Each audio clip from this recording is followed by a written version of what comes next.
Well, Governor Scott Walker, Republican of Wisconsin, talking about his Iowa roots as a child as he takes his shot here at the Iowa State Fair. He was speaking, as have many others, at the Des Moines Register's so-called candidate soapbox.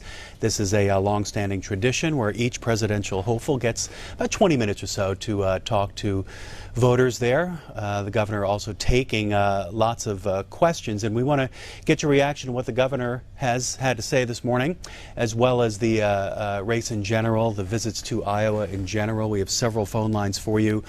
Republicans, your number is 202-748-8921. Democrats, 748-8920. We have a line for independent callers this morning, 202-748-8922, and a separate special line just for Iowa voters. It's 202-748-8923. And we have Patricia on the line now from Shamokin, New York. Patricia's a Democrat. Hello there. Hi there. Good morning. I first want to say that C-SPAN is doing a wonderful job at the Iowa Fair. Appreciate it. And I'm really enjoying it. I honestly could not hear or understand Scott Walker. He talked so fast and maybe too close to the mic, but it was very difficult for me to listen to him, and I did want to hear what he had to say about a lot of things. Patricia, was there anything you picked up on?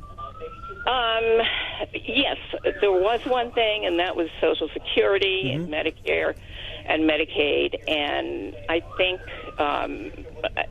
that it's very scary that they want to threaten that. He also said that he'll put out a detailed plan on health care, the president's health care law. He said he'll do that tomorrow. What does that make you think? Well, I'm opposed to getting rid of Obamacare. I think it's helped many, many people who couldn't afford health care and who were rejected by the insurers. So I'm hoping that Obamacare does get straightened out and that they get the kinks out of it.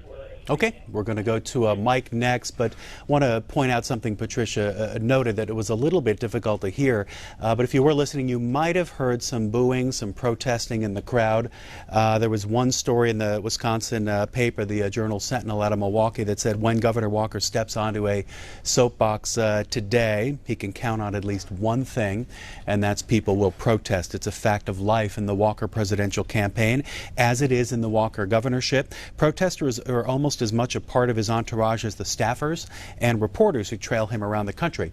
It's a relationship, they write, that both sides are invested in. Walker is an irresistible magnet for protesters thanks to his record in Wisconsin, and their animus toward the governor enhances his warrior image among GOP primary voters. The article goes on to say there are risks for both sides here, and we did notice that Jennifer Jacobs tweeted this morning that people are starving, said some of the protesters. What about jobs? Cuts to education? They are shameful. Just part of the color at the event with Governor Walker. But let's get to Mike now. Jersey City, Jersey, Independent. Hi, Mike. How you doing? Doing well. How you doing? Go ahead, please. I've been watching your coverage for the past few days. And I got to say, the candidate who impressed me the most as an independent was Martin O'Malley. How so? So the candidate who impressed me the most was Martin O'Malley. Right, but what did he? Detailed. Okay. Yeah.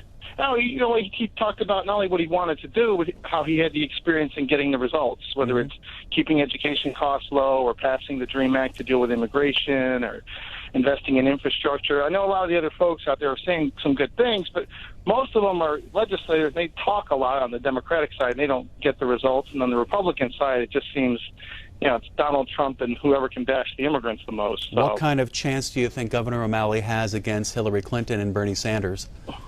Well, it's early, I mean, I see he's picking up a bit in the polls, and, Iowa and New Hampshire are fickle. They're not going to coordinate people. I mean, at this point in 04, John Kerry wasn't doing well in the polls. So, you see people get hot, and thanks to coverage from guys like you really see how people in Iowa and New Hampshire love that grassroots politics, and O'Malley seems to be investing in it quite a bit. So You never know. Mike from Jersey City, thanks for weighing in. Dennis is calling from Richmond, Virginia. Dennis is a Republican. Welcome to the conversation. Well, thank you. I appreciate being able to be on there. Anyhow, what I want to know is they're trying to get rid of all of our flags. They're messing with the Confederate flag, which I didn't believe in slavery either. But also now they want to go again and do our Wounded Warriors flag. You know, the POW flag and everything, the black and white one. Well, when are they going to go try to take our American flag away? All right, that was Dennis there. Let's go to Fort Lauderdale in Florida. Democrat, what's your name? Zeb Wright. Go right ahead. What would you like to say about Governor Walker or the Iowa visits in general? What I like to say about the Iowa visits is that many of these candidates in their speeches constantly attack Hillary Clinton about her server. Now they talking about what could have been or what may have happened, but there is no accusation that anything did in fact happen. So it bothers me about spending all our tax dollars, like on guided committee, investigating on what may have happened, when there has never been an accusation of anything in fact having happened. She served 6 years, she's been out a year, and there's still nothing to surface saying that anyone got anything from her service. So it irks me that they are spending all our tax dollars paying off their sponsors to, like Bush did in Florida when he had his agriculture department coming around saying our fruit trees are bad, giving us a voucher to Walmart and paying for that out of the state funds. All right, caller, going to let you go. Let some other voices get in here. Tell you about the schedule. It's 11:30 Eastern time now. Coming up at 1 p.m. Eastern, it's Carly Fiorina at the Iowa State Fair, and then at 4 p.m. it's Senator Lindsey Graham. So by the end of the day, we will have heard from Governor Walker and Carly Fiorina. Lindsey Graham will air all of them again at 8 o'clock Eastern time tonight, in case you miss any of those speeches. We have a lot more coming up this week as well. Tomorrow, it's Marco Rubio and John Kasich. So we'll continue to be all over this Iowa State Fair in Des Moines as the candidates continue to speak. Scott Walker is struggling for the Iowa prize, writes Politico this morning.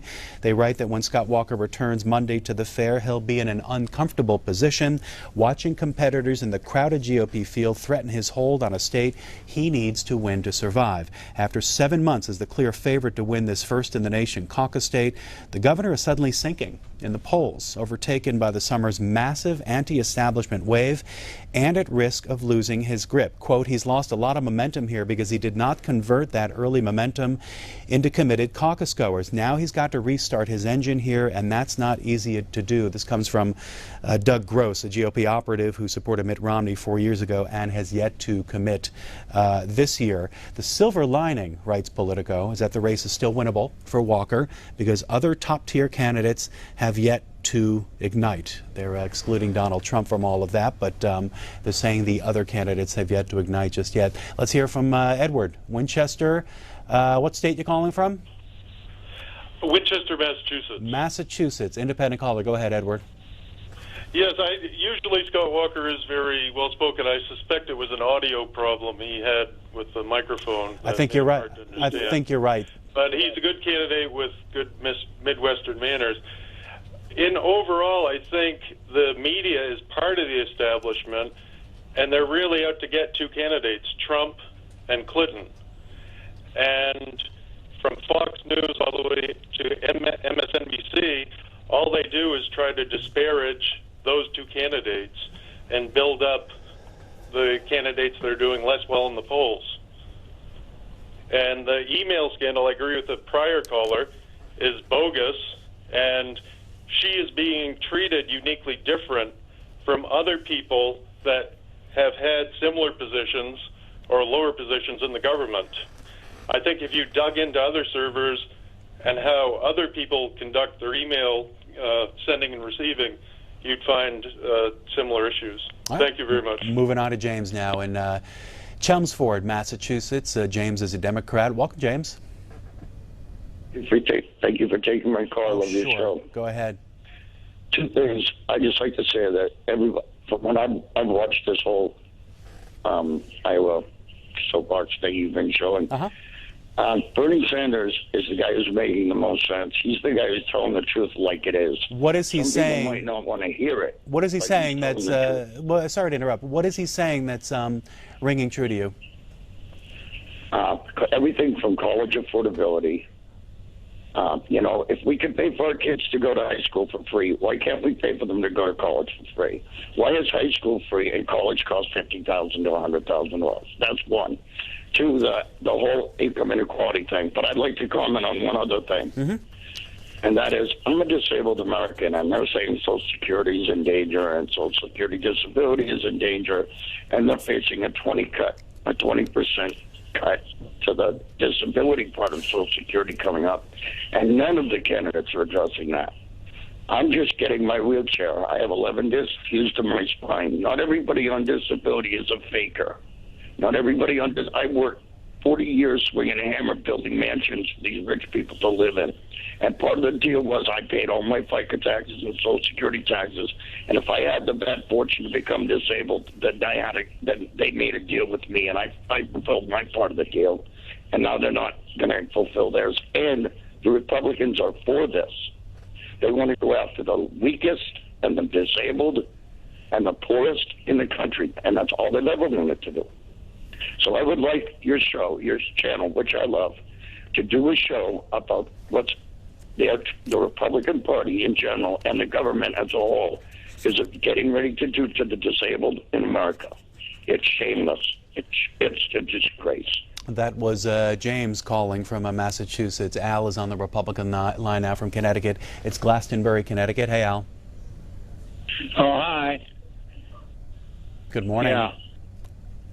Yeah. Go right ahead, sir. I had a terrible time trying to understand what Scott Walker was saying. Maybe he could use a different mic or something. I also would like to say that I hope Carla gets picked as a vice presidential candidate. I think that would give the Republicans a very strong ticket. And especially if Hillary's in the picture, we need a woman on our ticket. Thanks for calling, Al. On the lighter side here, Washington Post reported over the weekend about the Iowa State Fair. It sort of fits Scott Walker's calorie-heavy, all-American diet, as they call it. For many presidential candidates, a trip to the fair this week means scheduling a diet skip day or saving up calories to enjoy regional cuisine, such as greasy pork chops and deep-fried Snickers bars, or just taking bites instead of finishing the whole thing. But not so for Scott Walker, who will be at the fair today. The 47-year-old Republican regularly eats like this pretty much every day on the campaign trail, documenting his caloric consumption on social media like a wrestler trying to bulk up for the season. Just a bit more of the flavor, pardon the expression there, from Iowa today. Last call for this segment. It's Sue from Des Moines. Sue, you're an Iowa voter there. What did you hear from Governor Walker? What are you hearing in general from these candidates? Who do you like? I am hearing a lot from family in Wisconsin. Two things. When you talk about cutting taxes, those people got a $1 property tax a $1 property tax refund from the governor. Second of all, when you can sign legislation to cut $250 million out of the largest economic engine in the state, which is the University of Wisconsin system, and turn around barely a month later and sign up the taxpayers of Wisconsin for a $250 million debt for the new Bucks Arena. That isn't exactly being honest with the public. I believe that one of the things that unintimidated Scott Walker likes to talk about is how he took on the protesters around the state capitol. Now, mind you, this is from family that was there. I witnessed this morning at the Iowa State Fair, Mr. Unintimidated allowing a protester right in front of him to be attacked by his own supporters. And he did nothing to stop it. He did nothing to hold those people accountable whatsoever. It was obvious as we were trying to see the front of the stage that the person who held up a sign was being attacked by Scott Walker's own people and his own supporters, which are a bunch of gaggling people that trail around behind him like a bunch of groupies. This guy is a paper tiger.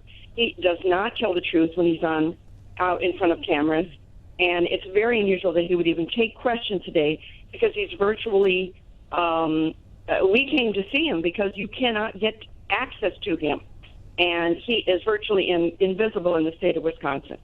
Iowa needs to wake up unless they want to become another Coke state like the state of Wisconsin. We are shaking in our boots. That's the same thing that happened in Wisconsin, but the Coke money is happening in Iowa. Thank you. That was Sue. Lots of observations here over these last 15 minutes. If you didn't get in now, you can try again later. So Carly Fiorina speaks today at 1 p.m. Eastern Time, and after her speech we'll take some more of your calls. And then it's Lindsey Graham today, 4 p.m. Eastern Time. All three of these speeches, Governor Walker, Carly Fiorina, Lindsey Graham, will re-air at 8 o'clock Eastern Time tonight. So that's it for now, and we'll see you in a couple of hours for more phone calls. Tonight on The Communicators. He was really into computers and the sci-fi, and that pushed him. And then he'd always